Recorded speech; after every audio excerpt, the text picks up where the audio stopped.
next topic was, Shane? We had talked about, Bill and I had talked about having that discussion about those individuals that sometimes outpace an organization. Oh, yeah, I like that. And it was He's looking up outpace right now. yeah. I'm not. When we talked about it, I love you. Please don't hurt me. I'm not. actually, I wonder what the definition does say about. Really? Because I don't. Of what? It's. I'm not going to look it up. So anyway, that was the topic. Now, Bill kind of coined it a little bit differently and went with the Pathfinder kind of concept, which I think is a good concept. That's an analogy to explain the concept. And I think when I first started thinking about this concept or thinking about this idea, I only took it from the stance that the employee that is outpacing the organization was doing good. Was out of an intent for good. And I think it was talking to Hatch about it. The Hatch kind of turned it on me a little bit, and I wasn't expecting it when it was, when an employee is outpacing an organization or the leadership of that organization, and then how does the leadership respond to it? Right. I was only looking at it from the leadership's going to respond in a positive way, but he made me think, oh shit, Right. what if the leadership responded in a negative way? And what would that look like? Leave it to Hatcher. Take it dark. No, it's the other side of the coin, which I think is an interesting conversation. Right. So out of the concept of when an employee is outpacing the organization, that's when that term came into professional maturity. Right. Where we talked about, does an individual have enough professional maturity to understand when they are outpacing the organization? So that was it. It just started a good conversation. And the analogy that we've been using is that if you were trying to get from one physical location to another through a wilderness, you would send somebody out ahead to try and find what that path through the wilderness is going to be.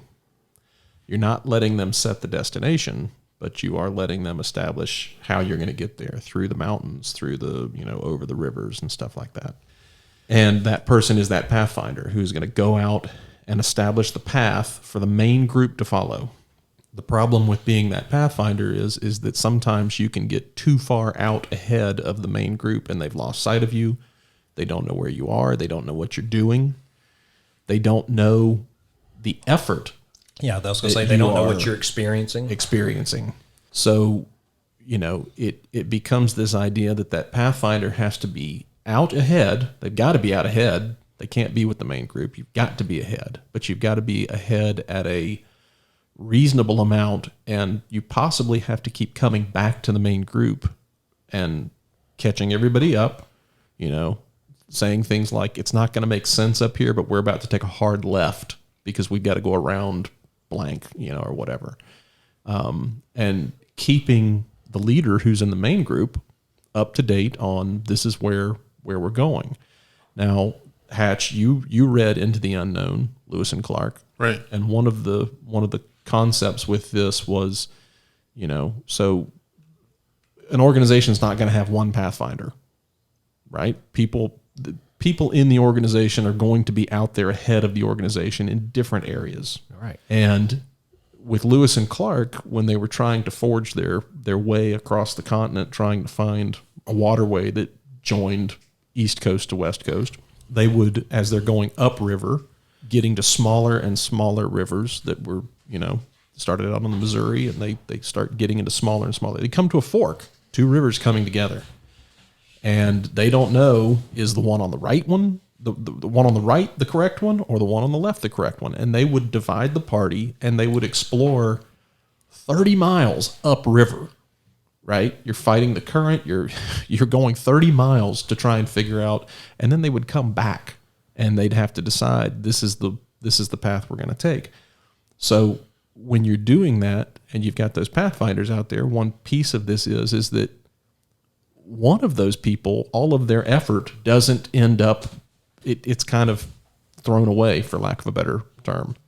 And that can be very, very hard to deal with, right? Especially if you're convicted that you you think you know the best way.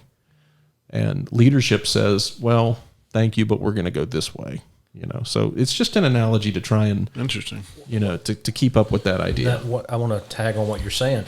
I think when you and I were talking about it, and what I was trying to come from was, if you find yourself being a pace setter or someone who is out front and you're just constantly that pusher and you're pushing, I was really trying to talk to that group or those individuals to say, listen, there are going to be times that you're going to be frustrated, but don't let that kill what you're doing. Right. And it's just more of an opportunity to develop some of that professional maturity that what, I'm a pusher, I'm out front, but it's not going to always look the way leadership really wants it to look. And you know what I mean? Like, use that destination you were talking about. That's that vision that we so easily want to just shoot. These visions and missions are so stupid, But in reality, that vision is the destination, and we need people to understand what the vision is, and then to start, how do we get there? And the Pathfinder can influence that, but they're not changing it necessarily. Right. That's not their role. And if you think your role is to be out in front of the organization, changing it that drastically from wherever you are as a captain or a whatever, you're probably going to be very frustrated, because the organization is not going to react that way typically to you being that far out in advance.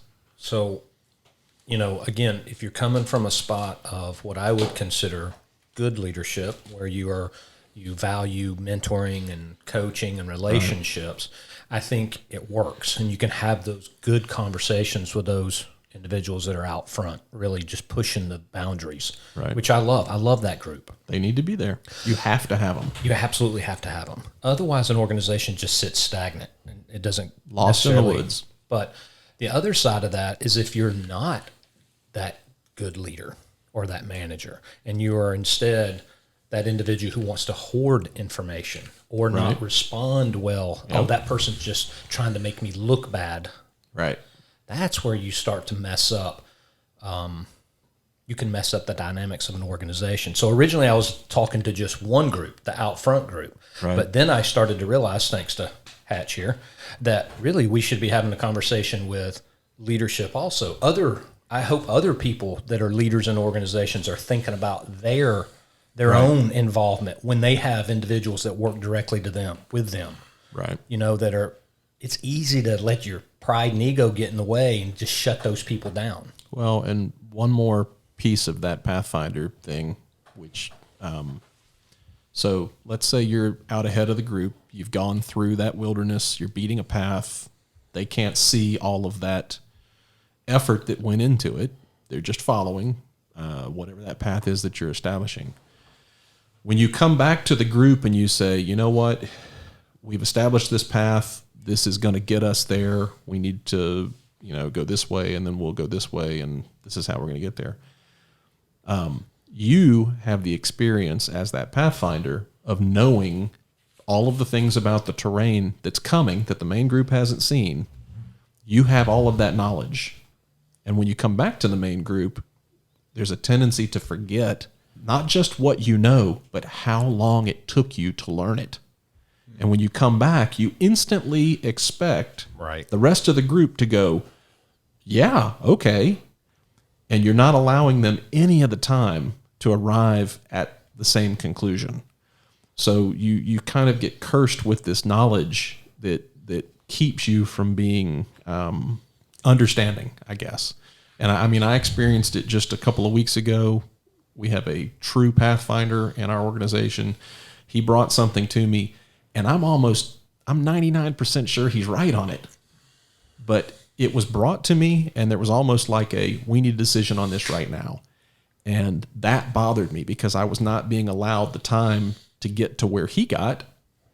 I need to work through this and make sure that I'm like... Which frustrates him. Sure, yeah. He's very frustrated. He wants to, he put the work trust in. me. Trust me. He put the work in. He put the hustle. He climbed the mountain. Exactly.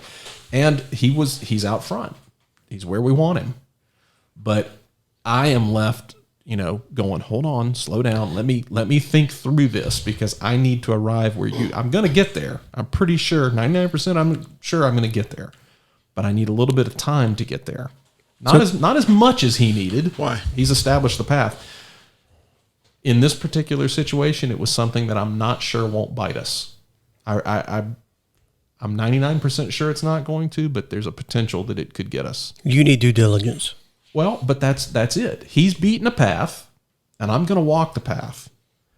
But I do need to be just a little bit cautious and make sure this path. Otherwise, Are you saying from a trust standpoint, why not just trust him? Mm-hmm. But do we trust anybody that much? Sometimes, and I get what you're saying, but sometimes I don't like using the word trust because it's not necessarily trust. I'm not questioning trust. So if you got somebody that's blazing a path, especially somebody, which will often happen where you're their superior, for lack of better terms, right? So they come back and they're like, hey, I've cleared the path. I've reconned it. This is it. It is a collaboration to get an entire team through that path. So for him to come back, or her, and say, I've climbed the mountain, I've gotten there, blindly follow me, it's not due diligence. It's like, all right, you got to the path. What are the hurdles? Where did you, it's not, for me, I could say a lot of times it's not a lack of trust in that they did the right thing, we're going in the right direction, as much as it is, okay, I'm going to go back to GoRuck. When that link in the chain falls, going up that mountain, down that path, and that link is gone, who's next that can carry the group all the way up? So it's more of, we need to be 100% together on this path in case something happens. The next person knows, the next person knows, the next person knows. So why is his 100% more validating than the 100% of the Pathfinder? Well, if you're pointing at me and saying, why is mine? Well, because yours is the example. Right, but in this example, I would be the leader of the organization. And yeah, I think the leaders...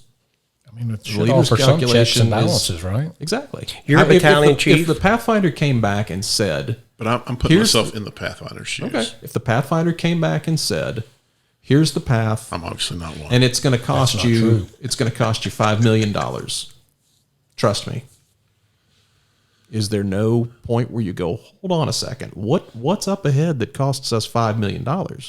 Or do you just go, okay.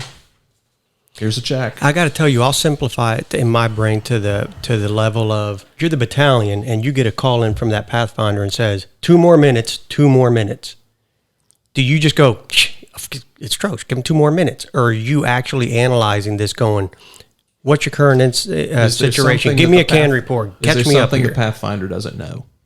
There is information from your the perspective. Pathfinder doesn't know. They're inside, you're outside. So I don't see it as a lack of trust. And believe me, I'm see the I'm wheels all turning up there. I want to turn it over to you, but I want to also. It's just what I want to hear. The Pathfinder is essential to a successful organization. Agreed. As far as we're concerned, because you're not the organization is not going to grow without those people that are on the outside edge pushing. And Hatch, you said this before. Hatch is a pusher. He is, but he told me this about an individual I was dealing with before. He'd much rather hold somebody back than to have to push somebody forward. Absolutely. And that always stuck to me going, you got these guys that are just, or gals that are just cutting a path through, and it's so much easier it can be quite difficult actually in leadership to go, just slow down, man. Yeah. We need to get caught up. But that's where the frustration comes. It does. That's easier. I'd rather be frustrated and hold them back a little bit. Going, listen, we all just need to catch up than to constantly be pushing somebody and pushing somebody. Yep. All right, Hatch. All right, the floor is yours.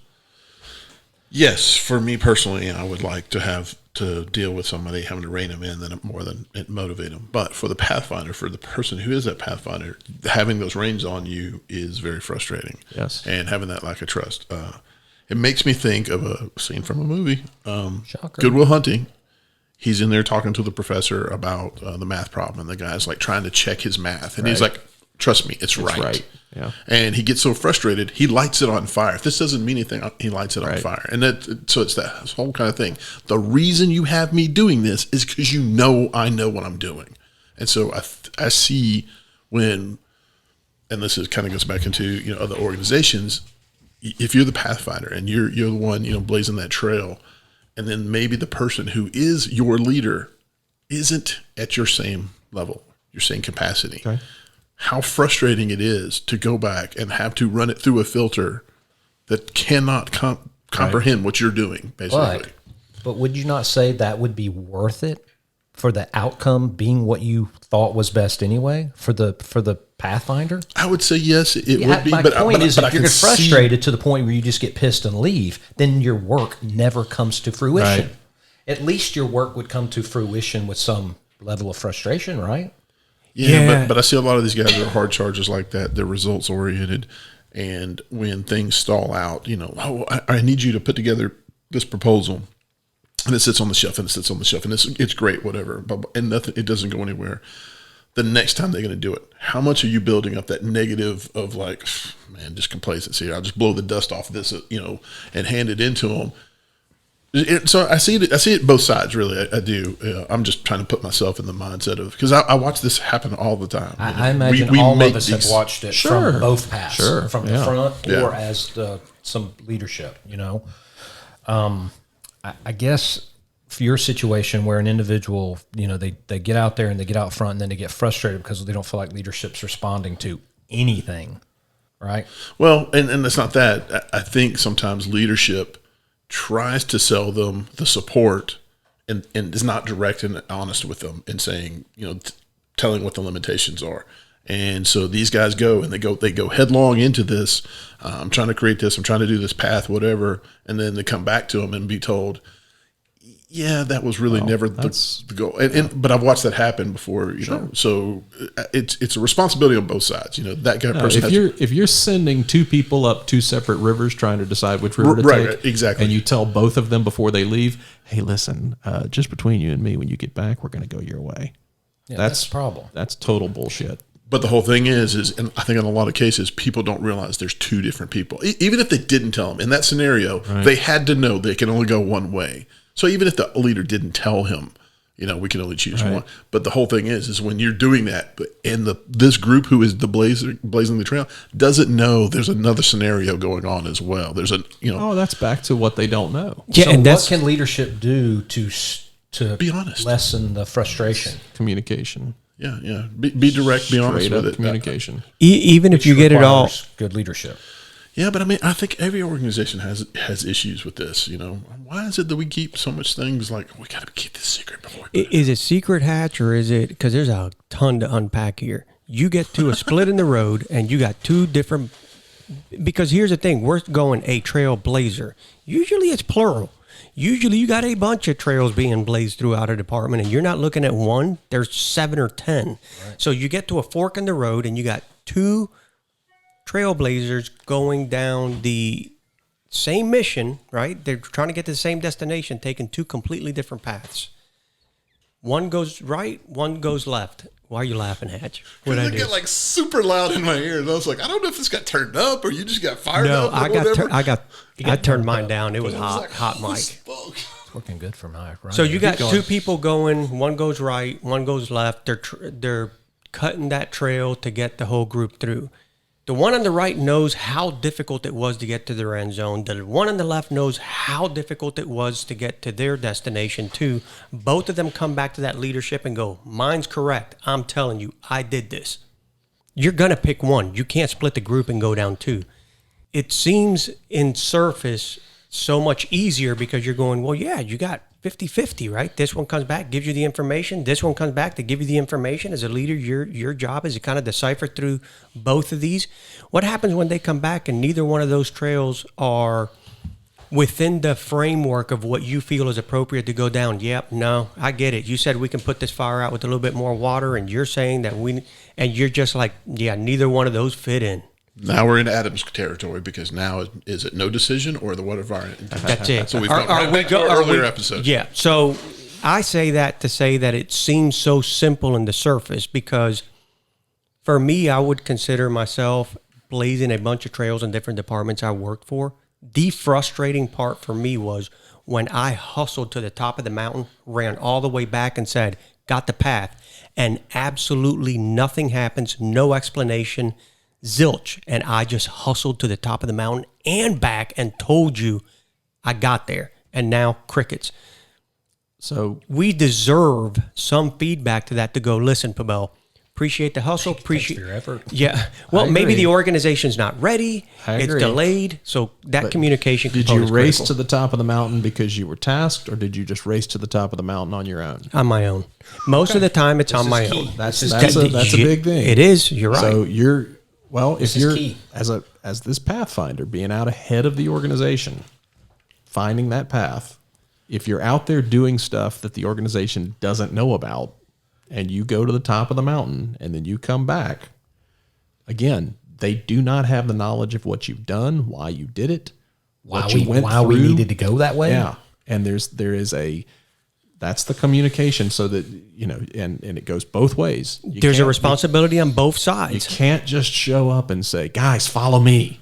Trust me. You can't, Bill, but if we bring it down to the level of saying this, I'll tell you where I experienced this. And it just brought me back to that moment. When the Metro Atlanta Firefighter Conference first started happening, and we had a lot of amazing classes that were outside of the normal experiences in the Metro Atlanta area, and you have all these amazing instructors coming teaching these different strategy and tactics. All of a sudden, you get those people that are in the forefront of the departments that are attending these classes, and they learn this skill set, and they blaze right back to their department. Hey, I'm telling you, we need to get on board with this, right? So the intent was not, I'm going to go do something that I'm not freelancing. I'm going out and taking steps that the organization or the people in the organization are not doing. And I'm being proactive. And I'm going to go to this conference and see what they got to say. You go to that conference, you go to that lecture, you go to that training, and you come back and you're like hose load, search tactics, ventilation tactics. And then you go back to your department and you go, I know we're either doing this incorrectly or not as efficient as we could. And that person brings that back just for it to be discarded. They didn't freelance, but you're 100% right. They went out and did something. There's a responsibility from both to go, they did their due diligence. They went and got this information. They brought it back. As leadership, it should be totally absorbed to go, this person is bringing you something. The organization may not be ready. I may not be ready. I may need more information, but a lot of times that can come off as discarded. Like that idea, what they brought to the table is discarded. It definitely brings the professional maturity piece both ways. Again, both sides of the coin. There's a certain level of professional maturity for that individual because, again, the department didn't ask you to go do that. Correct. So the department's sitting there thinking everything's fine, right? Yep. But on the other side of that, the department should have some level of professional maturity itself where it says, we do need to send people out and see what is the best current practice. Right. But again, pride and egos have got to get out of the way. Big time. And if we put a specific task on it, that way it's not so just obscure. They go out to a conference, they go train with somebody, whatever the case may be, and they come back and they're like, I just found a very efficient hose loads. Our hose loads are antiquated. They don't meet the modern needs of what our city or county or district looks like and all that. That person has a voice. That person took the time to do that. Listen, it doesn't mean that we're going to go that direction, but there should be a level of respect to go, I'm going to listen to that. And if you're not going in that direction as leadership, then that conversation is taking place. And I just think this goes back to what Hatcher's talking about, which is, listen, Pabel, love what you're bringing to the table. We right now have all these priorities in place. Let's stabilize these. Then we're going to revisit that. It's when you bring something and it's just dies off. It's stagnant. You feel it's unheard. So there's definitely a level of maturity on both sides. The leadership, and then they have to discern through the fact, hey, is this something that we really need to prioritize right now? And then the person that's bringing it to go, hey, I understand maybe it's a timing. So they deserve to know a little something. And that individual is somebody that comes back, and if you don't do it, if they bring it back and you don't do it, they throw their hands up in the air and they go, fuck! Yet again. You know, this department doesn't support me. It doesn't Roy trust Kent me. That's what I say. That's very Roy Kent. Yeah, it was Roy Kent. But, you know, this is one of those, and that they are part of that group, that those Pathfinders that go out But they bring back an idea, and if you do not accept their idea, just swallow it, the whole thing. Right. You know, if you came back and said we need to change our hose loads, and it would require actually changing the configuration of the pumper, let's say, you might say, you know what, let's look at the hose loads, but we're not going to change the pumpers just yet. There are individuals out there who see that as an absolute just defeat. Yep. You will not accept, I did all the work and you're not going to take this. And because of that, screw you and screw the organization. I don't know why you guys don't trust me on this. Which just gets us to that concept of when you bring an idea, if you think that idea is going to come out the other end at 100%, you probably need to reevaluate that. Because if you present an idea and it comes out 70% and then some 30% tied into that, that's a win. Yeah. So You disagree, Hatch? You got this? No, I got to manage expectations. That's what I was thinking. Yeah.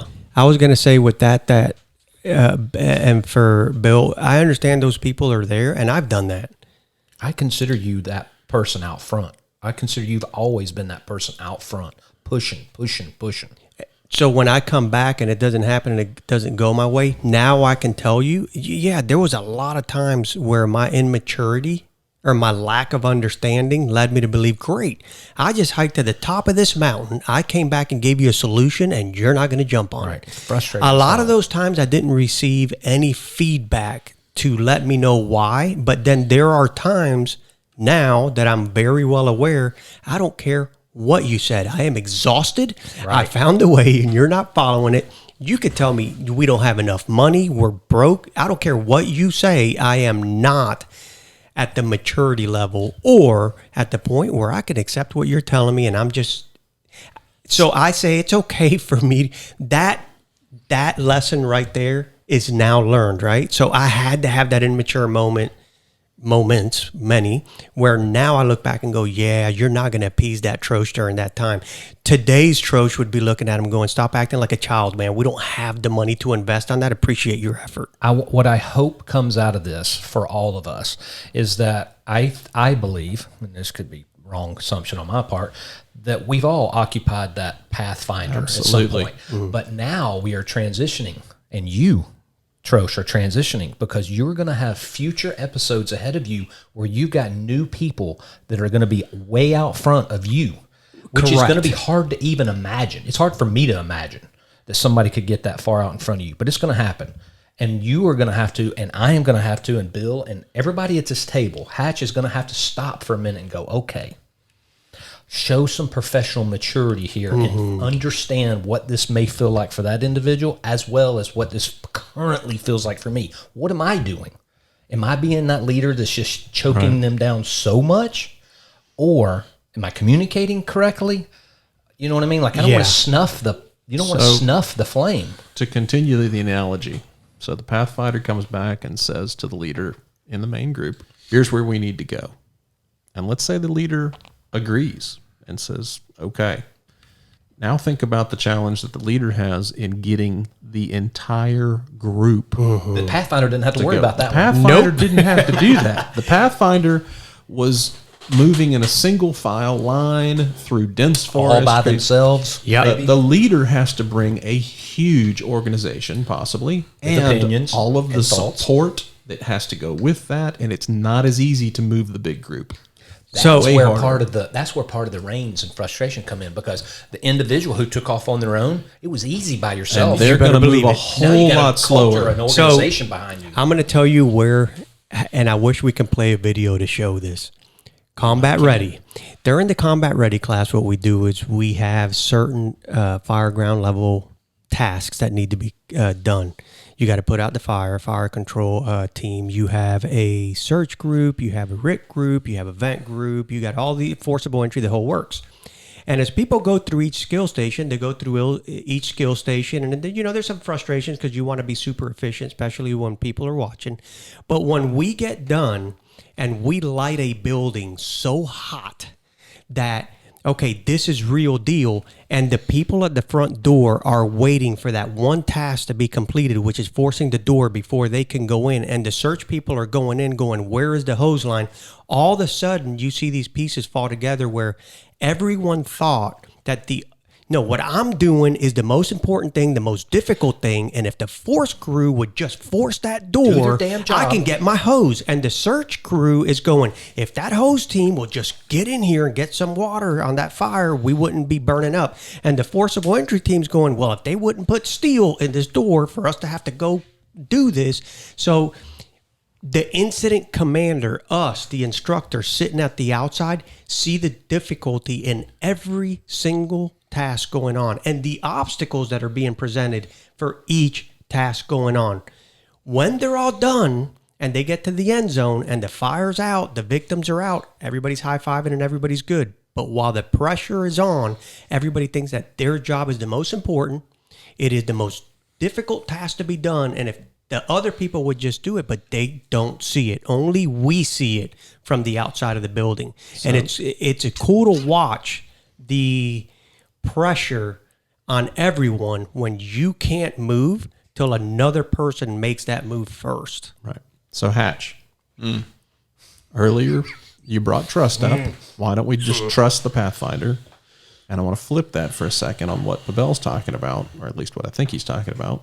What part of the Pathfinder's role is trusting that the leadership is going to follow, but they might not be able to follow as quickly with the larger group?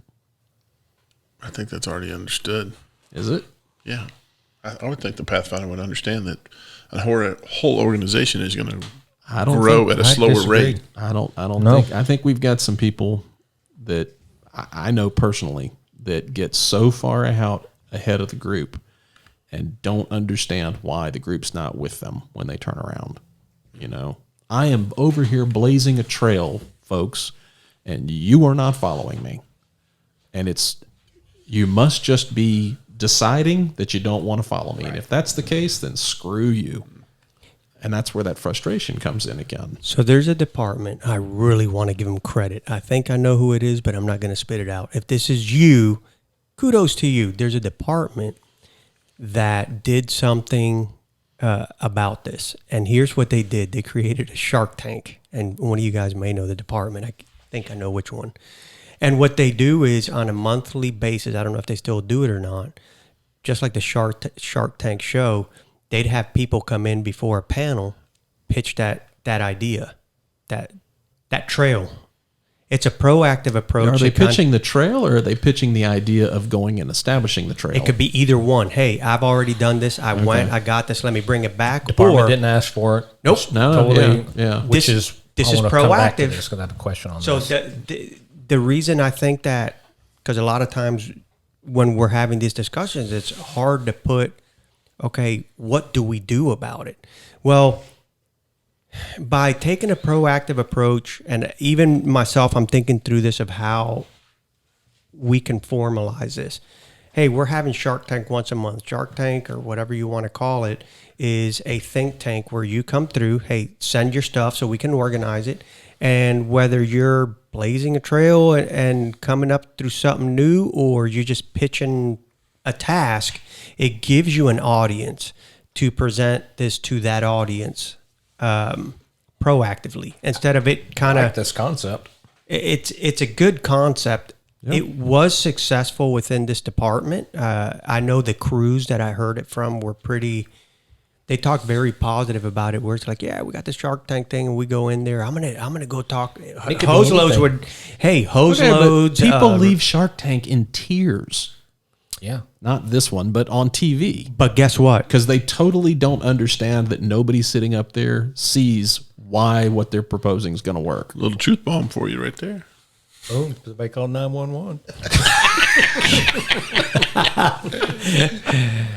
You're right, but I mean that's the frustration again. Yeah, and I think. But the question is when you leave, if the Shark Tank, if all of the sharks say no, what do you do now? But listen, the sharks are very well aware that they are the millionaires investing in this, right? They're the ones that are putting the money forward.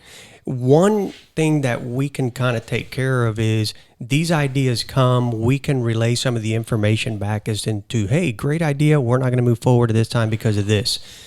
We have to accept that the maturity level may not be present or the timing may be off. Like I said earlier, where I don't care what you said to me. This idea was so grand that you didn't take it and you're a bunch of idiots.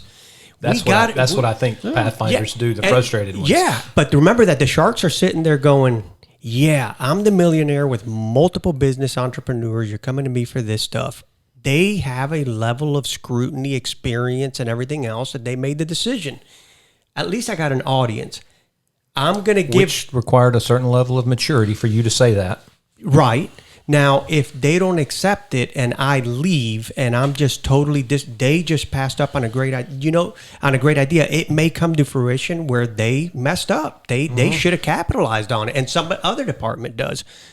But at the best, what we can do is say, is the opportunity present for people to be innovative and be these trendsetters that just bring things to an organization? Is that present? Is that culture present in your organization? Good.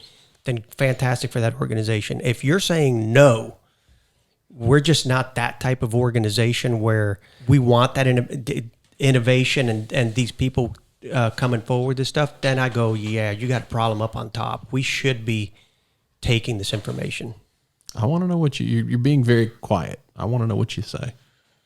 I think it's about skin in the game, and how you define that skin in the game. For the Shark Tank, we're going to use that example. The millionaires are putting money up, but they also want a part of their business. Mm-hmm. That's the skin in the game that they're asking of them. And there's always that breakover point. How much of our business do we want to give away? Blah, blah, blah, blah.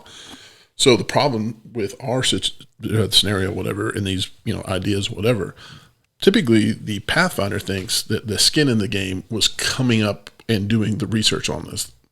Okay.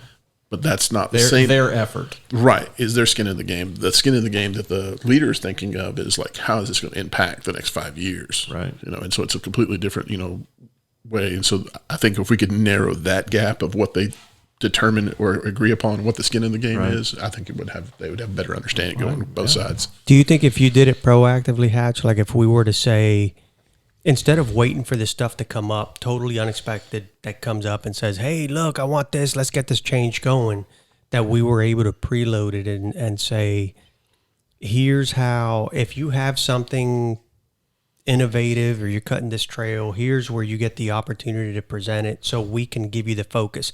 I'll tell you, a lot of times people will come to me and we'll be sitting there having a discussion at the table, coffee, whatever it is. They got my attention and I'm trying real hard, but my primary focus is not 100% on that. Where if I was to say, I'm carving out this time, this is innovation time, this is time where you're going to come in like that Shark Tank, and I'm just using that as an example, to go, the purpose of me being here right now, all of us, is 100% to look at you and see if this is something that's feasible. Let me absorb the entire thing. I think a lot of times, and Bill, this goes back to the original conversation, if I had to be real transparent, there's times where you got my 50 to 60% engagement, but my brain's really sticking out to, hey man, as soon as our conversation's over, I got this meeting and that meeting and everything else, which is unfair. And I don't ever want that to be the, I don't want to portray that, but it's honestly maturity on the other side too. Correct. To do that, you're right. So if we were to set up that platform proactively and say, okay, when I do this, this is why I'm here. This is for that hour, 2 hours. My existence is to absorb all this information and for them to know that that's what I'm there for. So, kind of one of those phones off. A question, but I don't remember what the question was. Do you feel that taking? I thought it was a question for Hatch.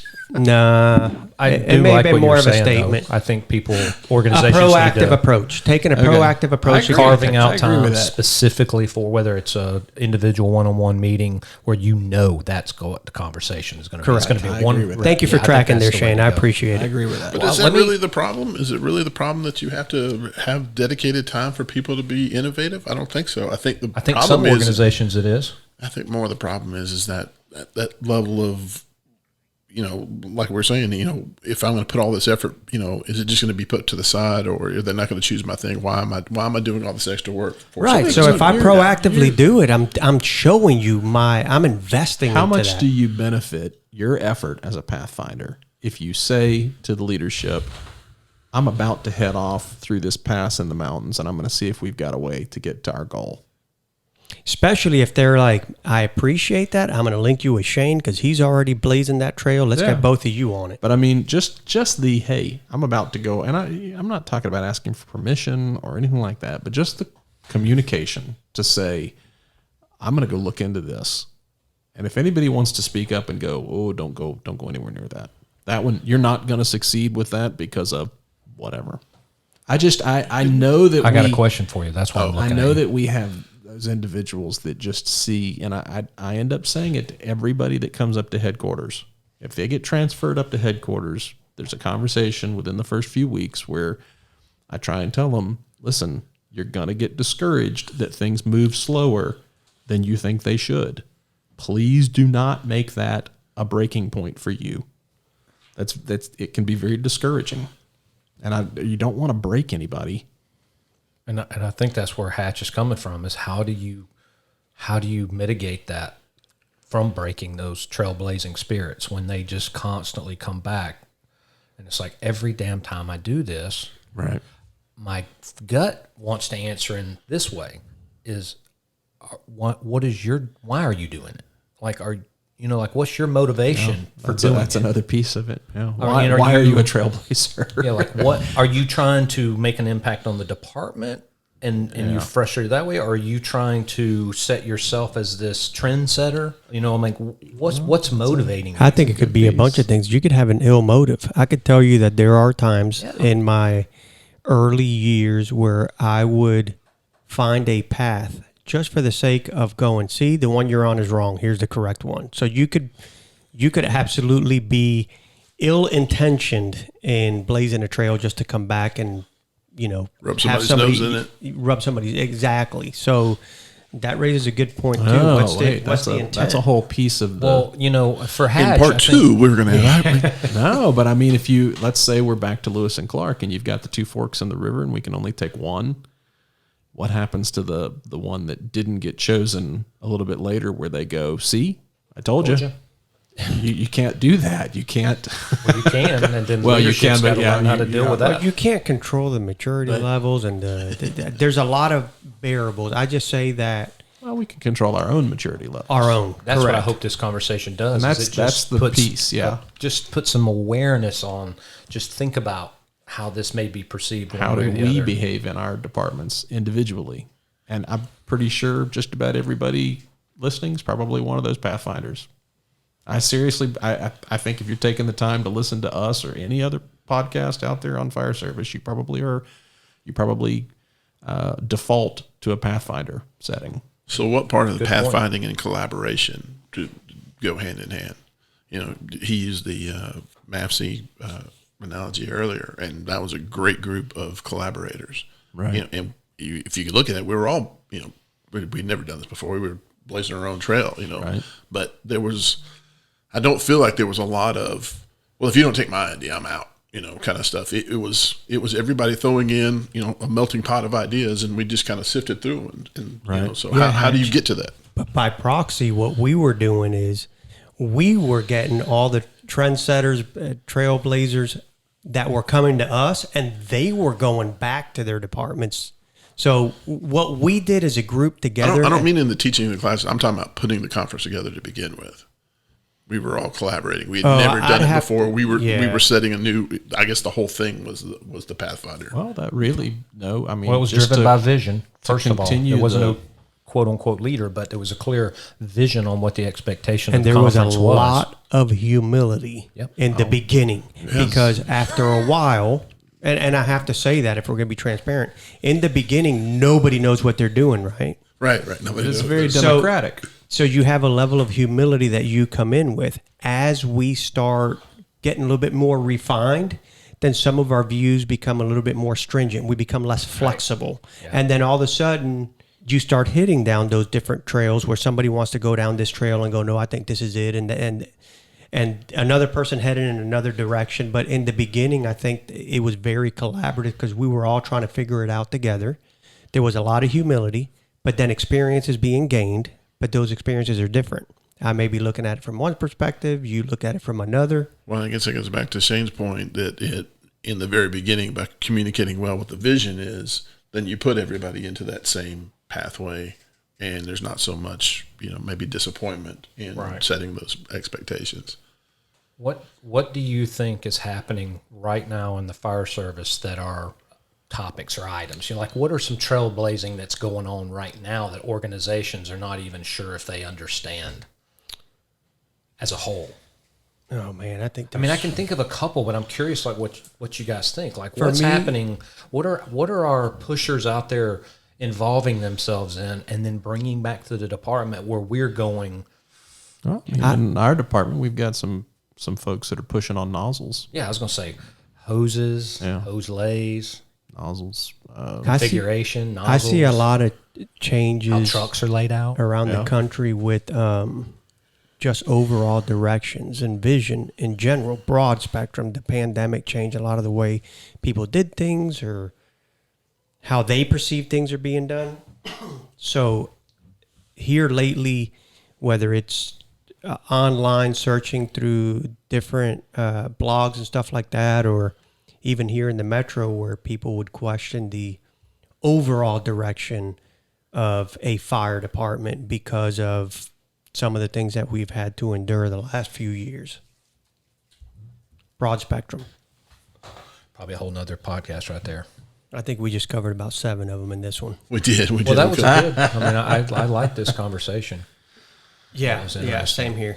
Same here. Well, I'm outranked in the room, so I don't like it. That's not true. You're not what? I'm outranked. I'm outranked in the room now. God. So I'm having to speak for the common man. That's and you guys are representing the departments, right? And so I'm having to push back here because I got to take up We're my trying people. to rein you in a little bit. My peoples. Well, I do want to say that I hope the takeaway is that it wasn't an answer or a question. We didn't solve any problems. It's just a matter of thinking about what side of that coin you are on, whether you are the pace setter, the Pathfinder, or if you're leading those Pathfinders. And everybody here at this table, and probably most people listening, have been in both positions. Whether you're a station officer, whether you're... In a lot of ways, you and I and everybody at this table is occupying both of those at the same time. Exactly. Where I'm being a Pathfinder in certain areas, and then I'm also trying to be the other side. You've got Pathfinders coming to you saying, "Hey, right. Are we doing this?" And you've got to say, "You know what? We can't do that right now. That way, or we can go halfway, or right." Well. Oh. You put the nail in it.